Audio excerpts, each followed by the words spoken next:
Allahumma salli wa sallim ala sayyidina Muhammadin al-Fatih lima ughliqa al-khatimi lima sabaqa an-nasiril haqqa bil haqqi wal hadi ila siratikal mustaqim wa ala alihi wa sahbihi haqqa qadrihi wa miqdarihil azim. Allahumma akhrijna min dhulumatil wahmi wa akrimna bi nuril fahmi waftah alaina bi ma'rifatil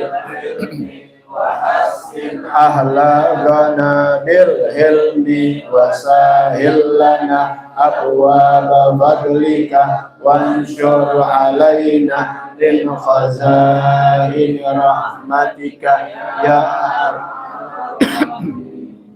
Assalamualaikum warahmatullahi wabarakatuh. Bismillah walhamdulillah wassalatu wassalamu ala rasulillah sayyidina wa nabiyina Muhammad ibn Abdillah wa ala alihi wa sahbihi wa man walah wa la hawla wa la quwata illa billah. Alhamdulillah pada hari Sabtu keempat di malam minggu, tepatnya tanggal 25 Maret 2023 bertepatan dengan tanggal 4 Ramadan 1444 Hijriah. Alhamdulillah, Masya Allah, la quwata illa billah.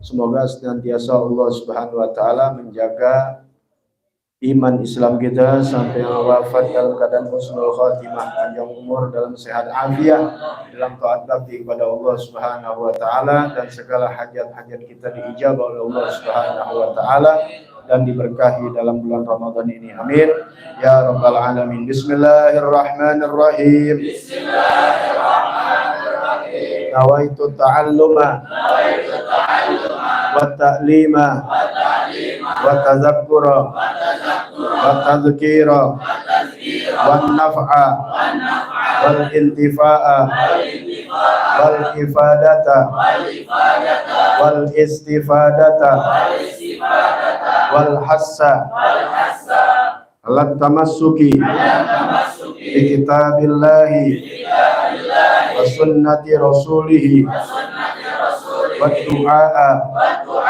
ilal huda wa dilalata alal khair ibtiga'a wajhillahi wa mardatihi wa qurbihi wa sawabihi subhanahu wa ta'ala. Ya Rasulullah salamun alaik ya Rafi asyani wa darji ya Rasulullah salamun alaik ya Rafi asyani wa darji ya Rasulullah salamun alaik ya Rafi asyani wa darji Allahumma salli wa sallim wa barik alaihi wa ala alihi.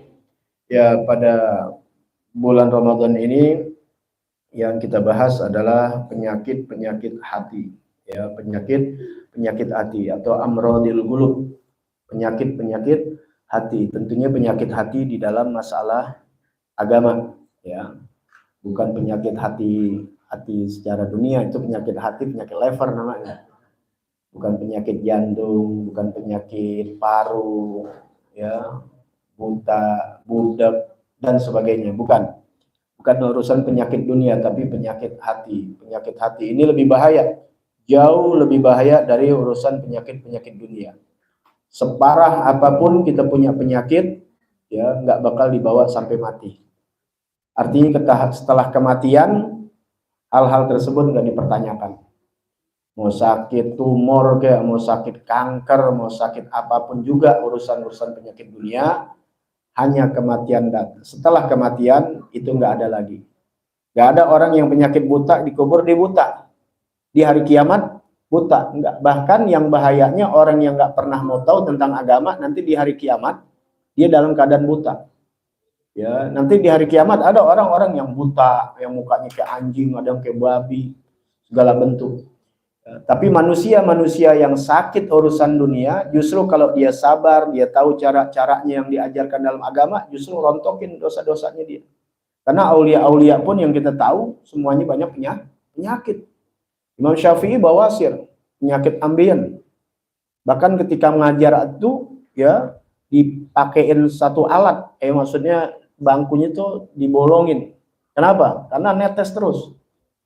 Belum lagi aulia-aulia yang lain. Justru itu magom mereka. Kalau kita sakit, teguran bisa jadi juga untuk menyucikan diri kita. Makanya orang-orang baik kalau mau meninggal sebelumnya dikasih sakit, nyuciin dosa-dosa dia. Jadi jangan anggap penyakit itu jadi balak, bukan. Bisa menjadi anugerah buat orang-orang yang terkena musibah-musibah. Itu bukan satu azab, bisa menjadi anugerah kalau dia tahu. Kenapa? Karena mencuci dosa apapun. Apakah musibah yang pribadi, penyakit, difitnah orang, atau secara umum seperti gempa bumi, gunung meletus, longsor dan sebagainya. Itu teguran, bisa juga pengingat diri kita mungkin banyak dosa, menghisap diri, kemudian dia bertobat kepada Allah Subhanahu wa taala, mati dalam keadaan disucikan oleh Allah Subhanahu wa taala. Tapi penyakit hati nggak bisa, ya, bahayanya nanti dibawa sampai kuburnya dia, sampai bertemu Allah Subhanahu wa taala. Sering kita dengar hadis itu, ya, dari Nabi Muhammad SAW, innal muflis min ummati man ya'ti yaumal qiyamah bi sholatin wa siyamin wa zakatin. Sesungguhnya orang yang bangkrut, ya, bangkrut, waduh, di atas rugi itu, ya, amal banyak tapi buras habis, itu namanya bangkrut. Modal 1 miliar, modal 1 miliar. 1 miliar kagak datang, yang ada keluar lagi 1 miliar. Itu namanya bangkrut. Ya, kegedean deh kalau 1 miliar ya. Modal-modal otak nggak, muka-muka nggak ada modal 1 miliar ya. 100.000 dah. Ini bulan puasa, inti dagang, modal 100.000. Mesti kembalinya kan paling kagak 150, 120. Kembalinya modal cuma 50.000. Itu namanya rugi. Modal 100, kembalinya 50, namanya rugi. Kalau 100 namanya seri, impas. Ya, tapi kan lucu. Ya, kita lihat dikit-dikit rugi mulu, ya. Ya, coba denger deh. Ya, padahal kita nggak pernah nunggak. Ada nggak listrik nunggak? Nggak ada, putus. Tapi bilangnya rugi. Itu kata rugi, modal 100.000, kembalinya 50.000, namanya rugi. Jangan sampai dibohongin kita. Kalau udah dapat 100 kemudian 110.000, itu namanya bukan rugi. Untung, cuma untungnya 10.000, 20.000, bisa 100.000, apalagi berlipat-lipat. Kalau ternyata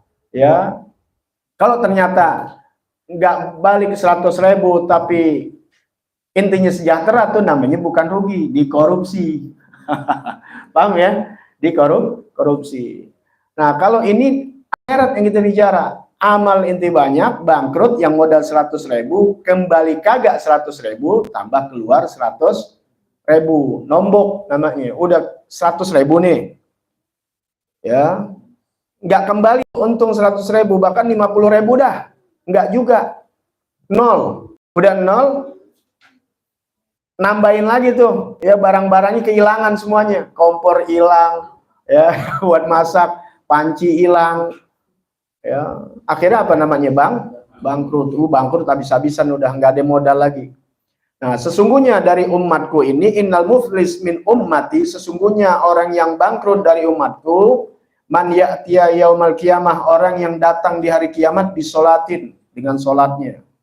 Apalagi yang nggak sholat. Ya, ini ada mafhumnya di sini, ada mukhalafahnya, ada pengertian di mana yang nggak sholat. Ini datang ke hari kiamat kan cakep banget, bahwa ibadah sholat, wasiyamin, bahwa ibadah puasa, wazakatin, bahwa ibadah zakat, wayati, ya, tapi sementara datang juga, ya, yang mereka tuh wagat satabahaza, telah mencaci si ini, wakadabahaza, telah melampaui batas, telah berbohong ini, buat penyakit-penyakit hati. Ya, penyakit hati banyak nanti dibahas, termasuk malas pun penyakit itu. Ya.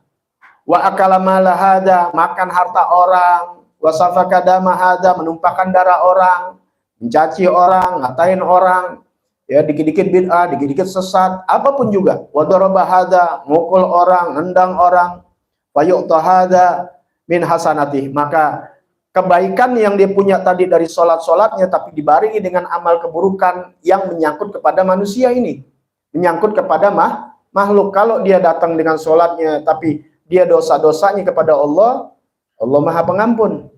Selama dia mau bertobat, Allah maafin. Tapi dibawa dosa menyangkut kepada manusia atau kepada makhluk-makhluk yang diciptakan Allah.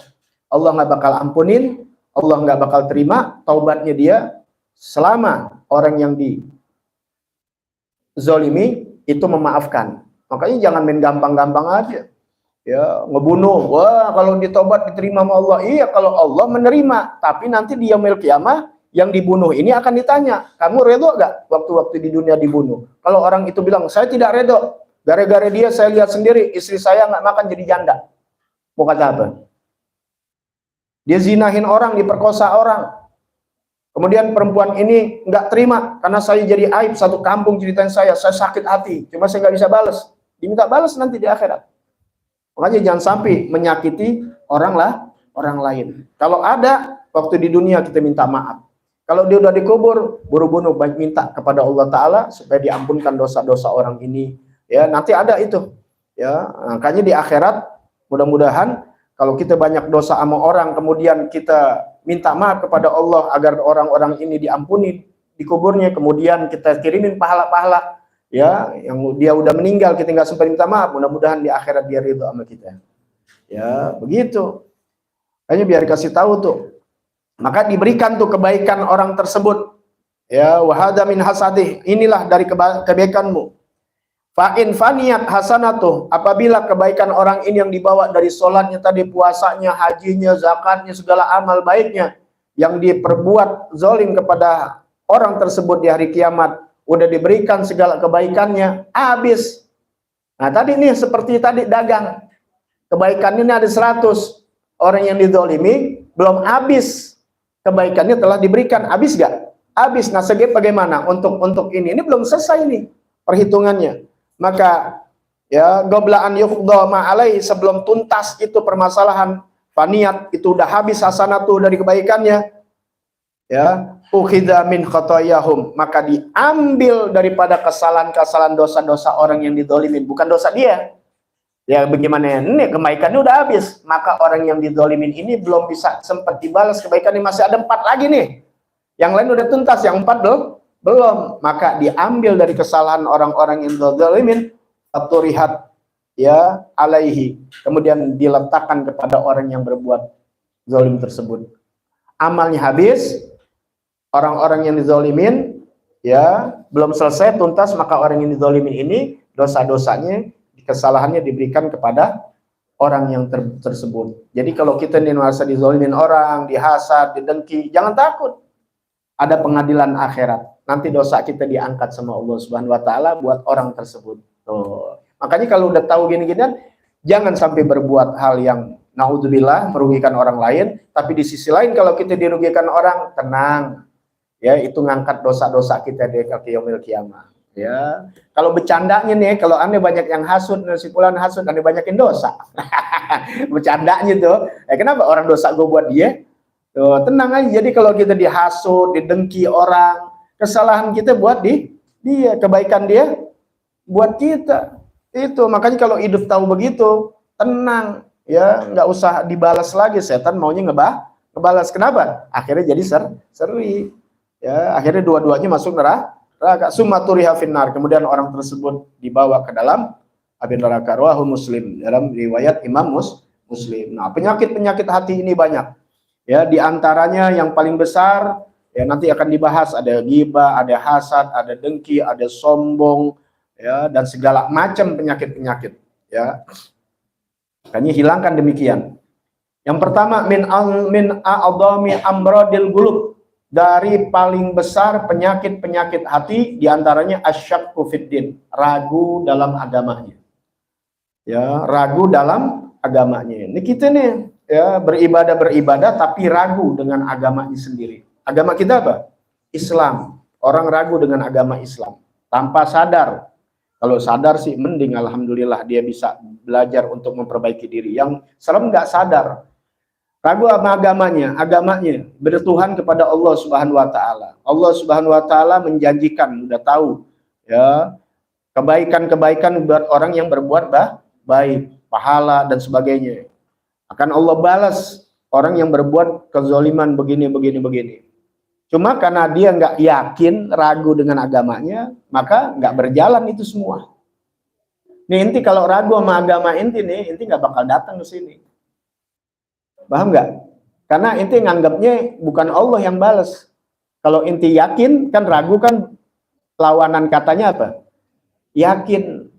Wah, guru gue nih tiap bulan, tiap minggu datang. Sekarang giliran aneh yang harus berbuat karena Allah Subhanahu wa taala. Yakin. Karena yang lihat Allah Ta'ala, yang balas Allah Ta'ala, nggak ada urusan manusia, ingin berbalas budi dan sebagainya. Karena yakin, dia akan berbuat. Walaupun hujan, walaupun panas, walaupun ini dan sebagainya, nggak ada lain. Kalau dia yakin sama Allah Subhanahu wa Ta'ala. Karena ragu sama agamanya. Ragu sama agamanya itu, yaitu dia kepada Allah dengan janji-janjinya. Ada hari akhir, ada balasan. Yang tadinya udah dibuat begini nih, yang dikasih tahu penjelasannya dan sebagainya. Makanya pertama tuh, ya, penyakit hati yang paling bahaya ragu dengan agamanya. Nanti prosesnya dari ragu, lama-lama keluar dari agamanya. Murtad deh. Kalau udah murtad, nggak percaya lagi sama Tuhan. Ya, ana lihat statistik ya, survei ya di YouTube, ana lihat kalau orang percaya sama percaya sama Tuhan tapi nggak mau beragama. Bukan ateis, agnostik. Tahu agnostik. Dia percaya sama Tuhan tapi dia nggak mau beragama. Tuh, ya. Jadi ada agama Islam, Kristen, Buddha, Yahudi dan sebagainya, ya, tapi dia nggak mau beragama. Nah, itu di Eropa udah mulai terjadi itu. Ya. Belanda yang mayoritas Kristen Protestan, sekarang turun merosot. Nanti silakan lihat, ada ya surveinya tuh, ada 10 negara, ada yang bikin 15 negara, ya macam-macam channel. Silakan lihat aja di YouTube sendiri. Itu agama-agama yang mayoritas turun. Kenapa? Karena ditinggalkan oleh pemeluknya. Islam, ya begitu juga. Negara-negara, tapi kebanyakan bukan di negara Islam.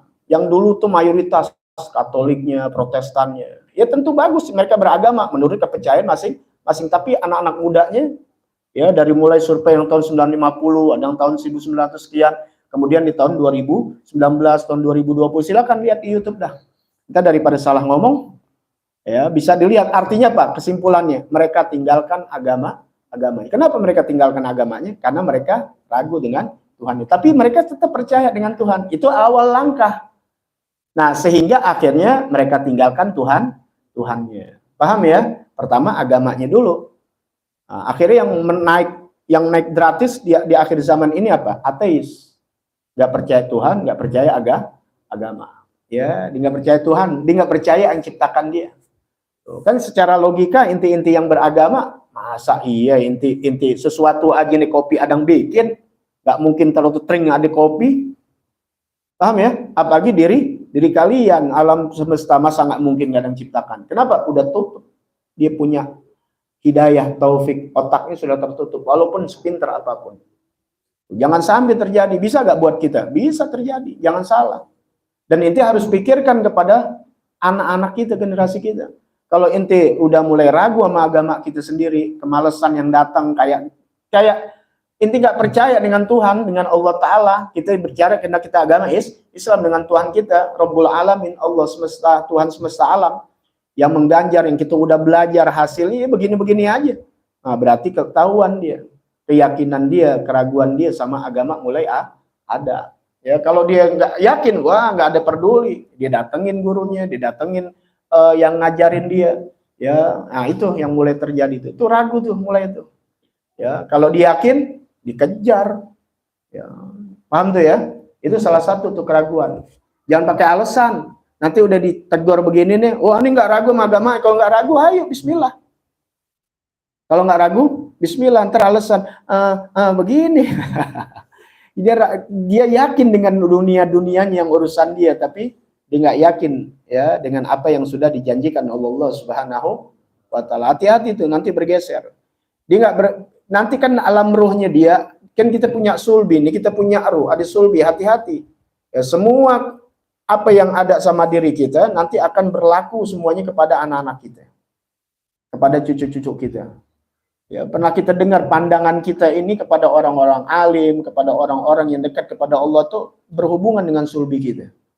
Maka nanti keturunan-keturunan kita bisa menjadi orang-orang baik. Tapi sebaliknya, nanti kita nggak khawatirin sekarang kita begitu. Nanti anak-anak kita, inti nggak takut kalau anak inti atau generasi inti, cucu inti udah nggak kenal Tuhan Allah Ta'ala, bahkan nggak mau beragama. Nggak ada yang kirimin inti Fatihah, walah hasibah yang ada inti dilaknat-laknat. Ya, hati-hati tuh. Ya, keraguan dia sama agama, tapi dia lebih yakin dengan urusan dunia. Asyak fiddin. Ini nggak bahas nanti waktunya. Ya, dalam kitab Nasuh Ediniyah. Ini hanya untuk berikan gambaran aja.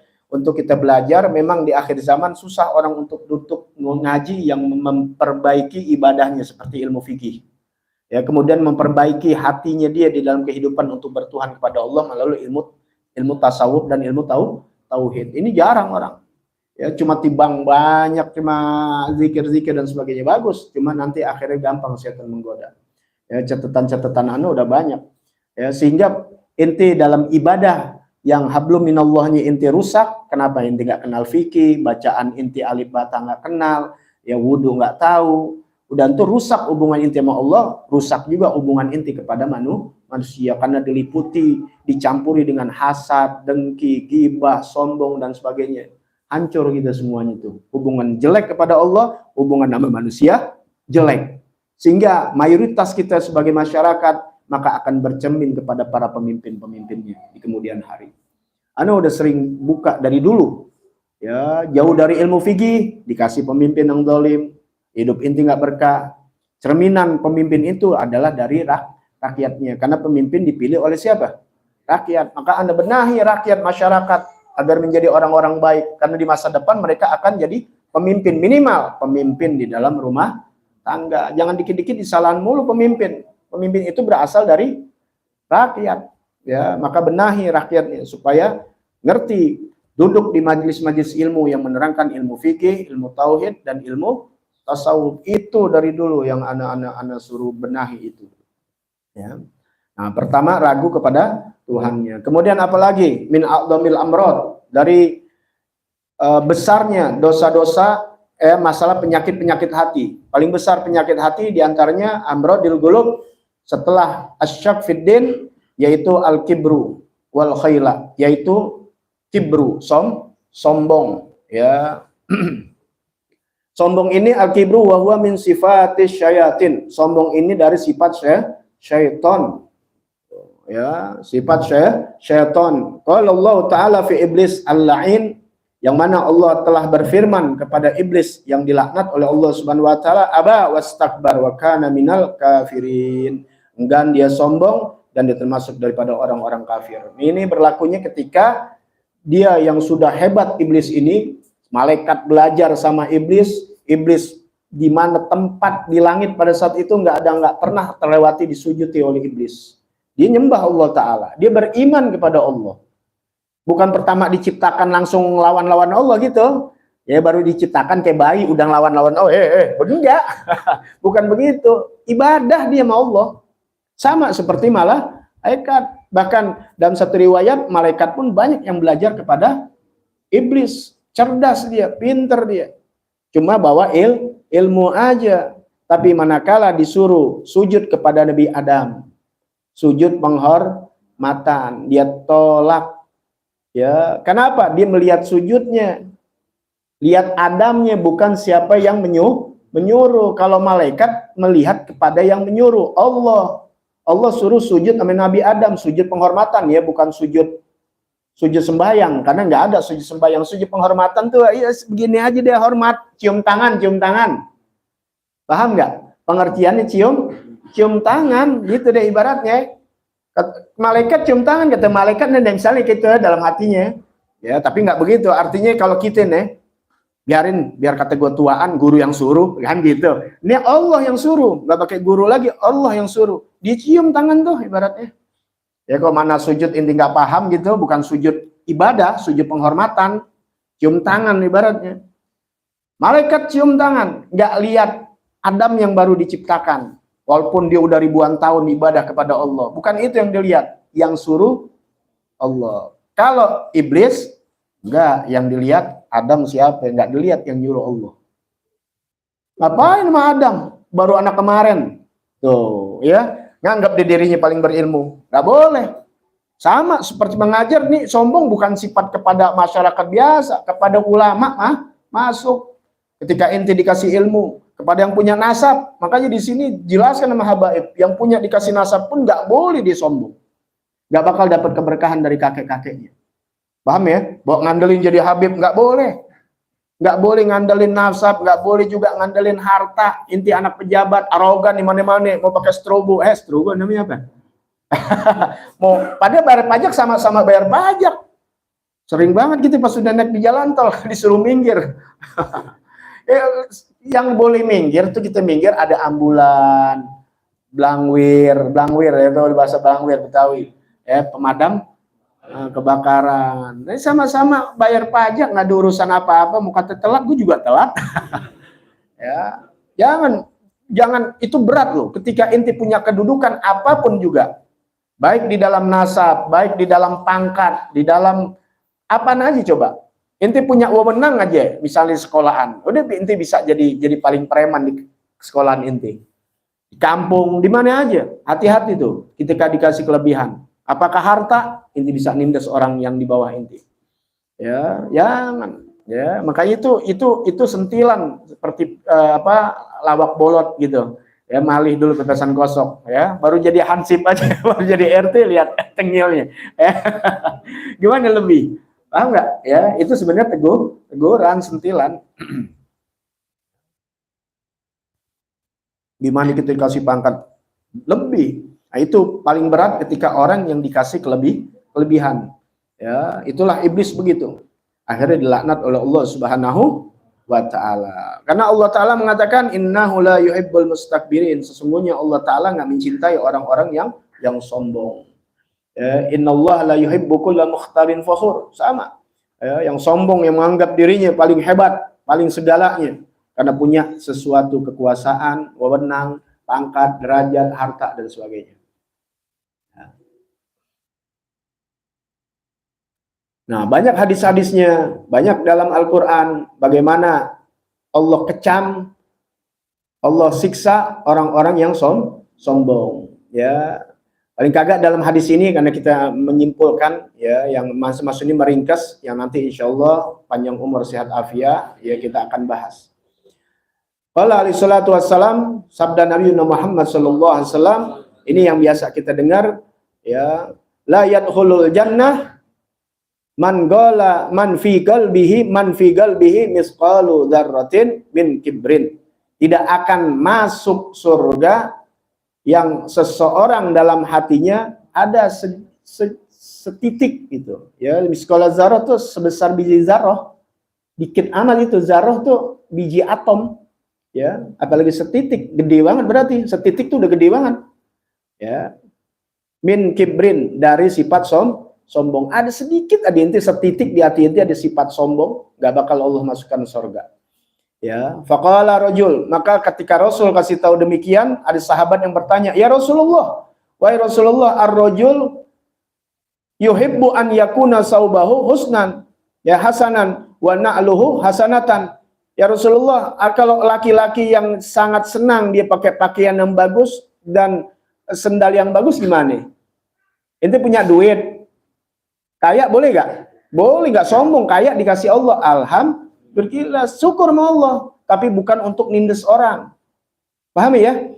Ya bukan gak boleh, boleh gak? Boleh. Ente kemudian kerja minta sama Allah Ta'ala pangkat sehingga bisa dapat pangkat yang tinggi di dalam kantor, di dalam instansi, boleh gak? Boleh, alhamdulillah, untuk bisa melindungi orang yang lemah, bukan untuk nindas orang yang lemah. Benar gak Furqan? Ya.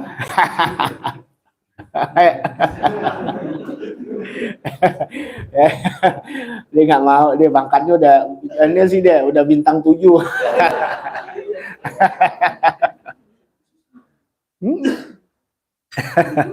Ngantuk banget dia. Mungkin lelah kali di kantor ya. Itu bagaimana tuh? Kalau inti punya duit, mau beli kokok yang bagus, daster yang bagus, gamis yang bagus, boleh nggak?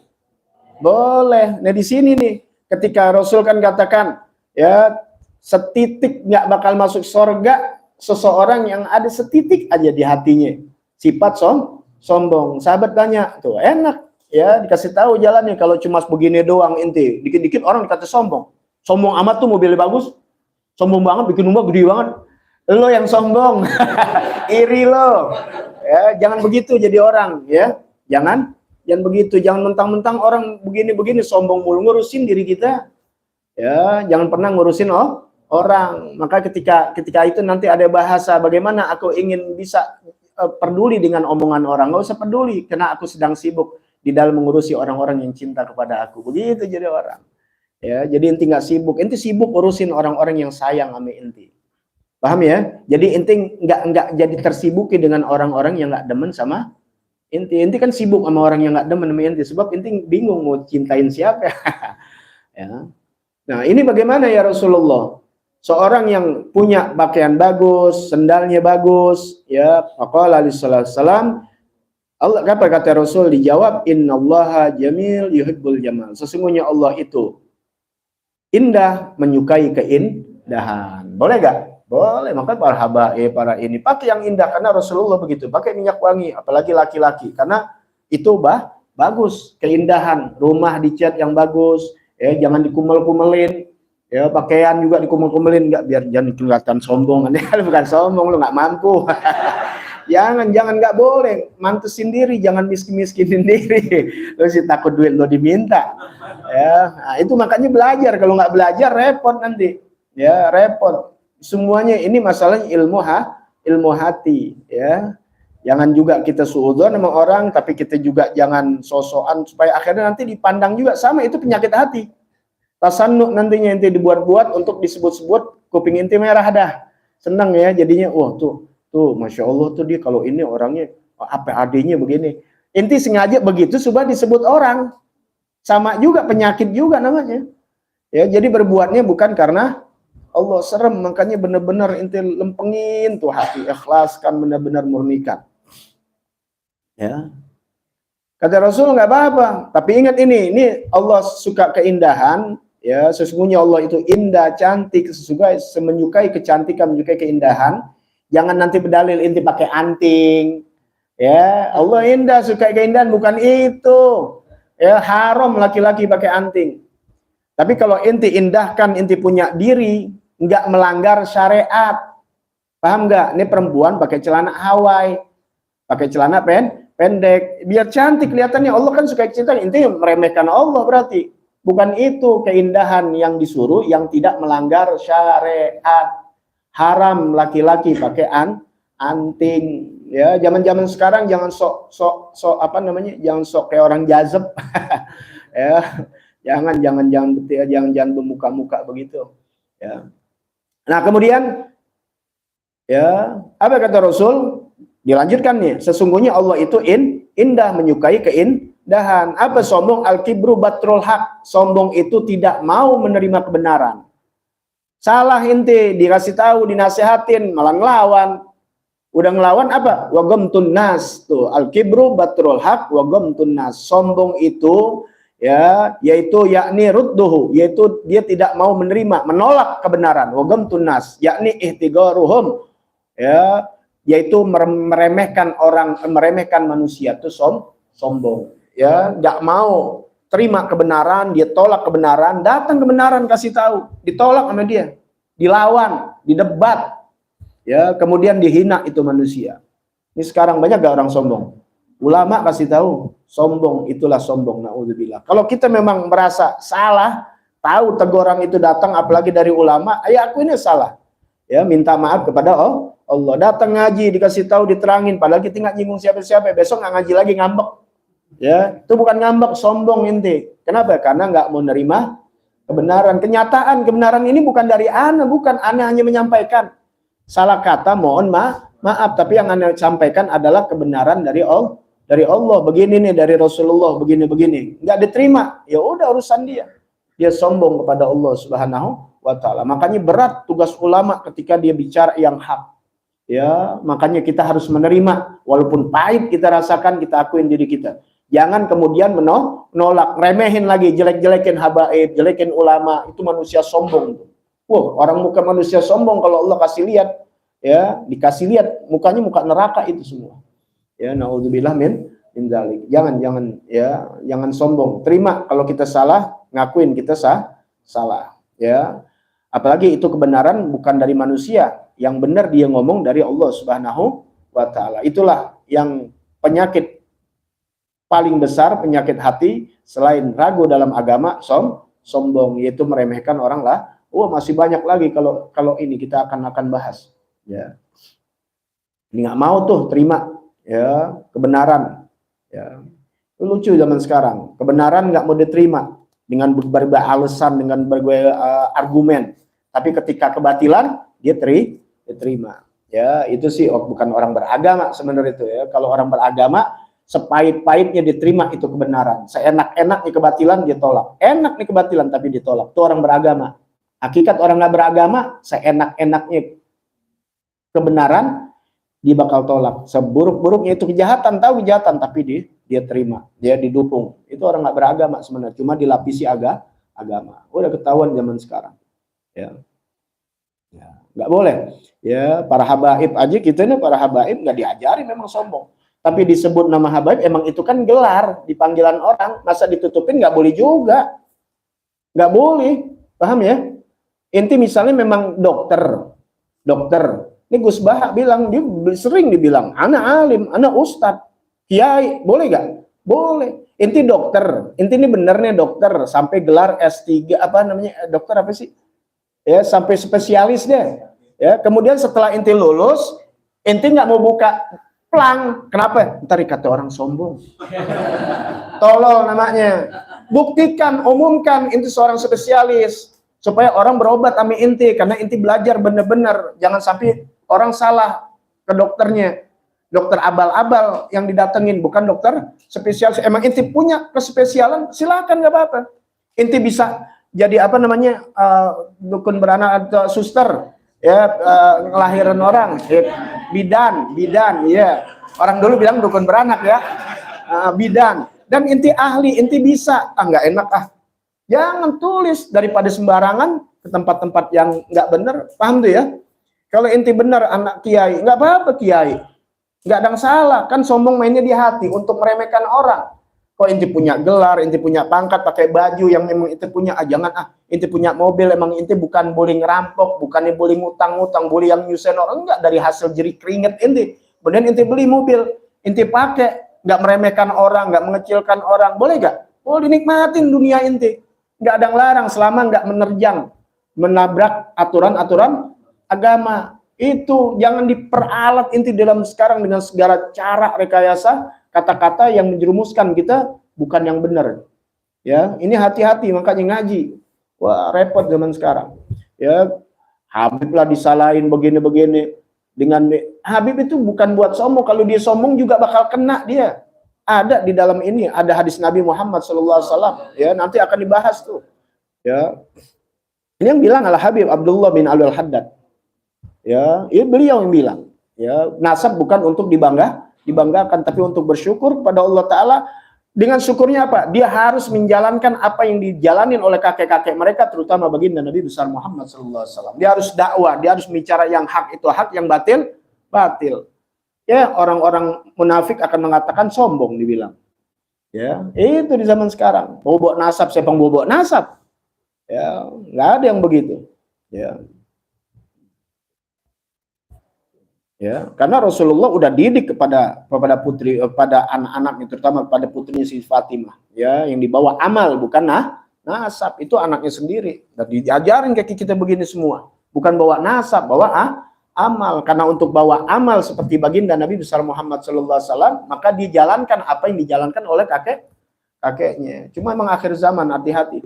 Ya, ini zaman udah luar biasa nih, zaman fitnah, ya, zaman fitnah. Wa zamanun uqisat ahwaluhu saral wajhu fi hadil qafa. Zaman yang sudah terbalik keadaannya, ya, muka ada di tengkok, tengkok ada di muka. Hati-hati, yang hak jadi batil, yang batil jadi hak. Yang pahlawan nanti inti kata pecundang, yang sebenarnya pecundang dikata pahlawan. Muka ada di tengkok, tengkok ada di muka, begitu. Yang hitam jadi putih, yang putih jadi hitam. Hati-hati akhir zaman. Inti nggak bisa bedakan, inti terjerumus. Yang kita anggap surga padahal neraka, yang inti anggap neraka padahal surga. Sampai datang nanti pembesarnya itu, junjungannya Dajjal laknatullah. Ya, ditawarkan neraka, ditawarkan surga. Inti pilih pada itu surga, pada neraka dibawa. Itu nanti junjungannya datang. Ya, gitu. Bukan junjungannya baginda Nabi besar Muhammad sallallahu alaihi wasallam. Nauzubillah. Ya, nanti kita akan lanjutkan lagi. Ya, udah setengah jam.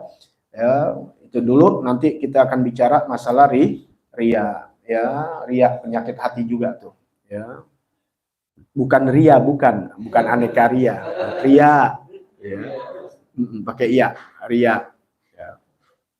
Terhasad, dengki, dan bagaimana mengobati penyakit-penyakit tersebut. Ya, itu. Nanti kita akan bahas insyaallah. Di akhir, salah satu asya la ilajalah. Ada 3 sesuatu yang nggak ada obatnya. Ini ditutup, ya. Ini ditutup. Nah, ini karena masuk juga ke penyakit hati. Ada 3 sesuatu yang tidak ada obatnya. Jadi kalau ada nih, di antara inti ada nih, jadi nggak usah ngarepin obatnya, nggak ada obatnya. Jadi nggak usah berobat udah.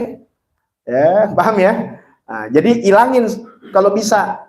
Gitu. Kalau datang ilangin. Ya. Apa ya? Ahaduha, yang pertama al-marad idza khalatahul haram. Sakit. Yang pertama, sakit jika dicampuri. Tuh, kan 3 sesuatu ini nggak ada obatnya. Karena dicampurin ini, jadi nggak ada obat. Yang pertama, sakit kalau dicampuri udah tua. Itu sakit nih. Umur itu udah 90. Udah dah. Kalau muda masih bisa. Ya, udah nggak ada obatnya dah. Ya, orang tua nggak sakit, emang pasti sakitan. Umur udah 80 nih.